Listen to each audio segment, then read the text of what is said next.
Nakangiti pa si dating Congressman Arnolfo Teves nang makuna ng litrato nang pumunta ang National Bureau of Investigation sa Timor-Leste para personal na maberipika kung siya nga ba talaga ang nahuli. Pero hindi pa makakauwi agad si Teves ng bansa dahil may mga legal na proseso pa siyang kailangang pagdaanan doon.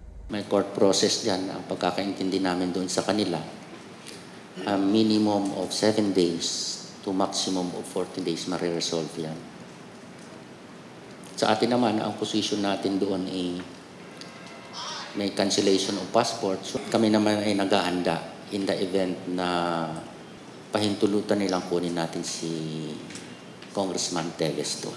Sa kwento ng NBI, aminado silang di biro ang mga pinagdaanang proseso, partikular sa procedure ng fingerprint at ultimo sa pagkuha ng larawan para maberipika talagang si Teves ang nahuli. At umabot pa sila sa punto na humingi sila ng tulong sa presidente ng Timor-Leste. Sabi nga namin, 24 hours na ngayon nyo palang kukunin ng fingerprint.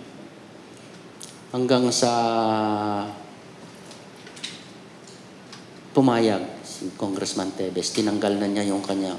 Karoon lang ng konting skirmishes, yung normal siguro na maging emotional sila. Emotional din kami kasi may objective tayo. Sa kanila, meron din silang proseso. Baka hindi rin namin naintindihan. Ayaw namin sabihin na ganun yun. Nahirapan lang kami.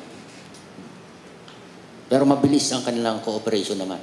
Sa paghuli, wala tayong naging problema doon. Siguro, mainit, medyo humupa,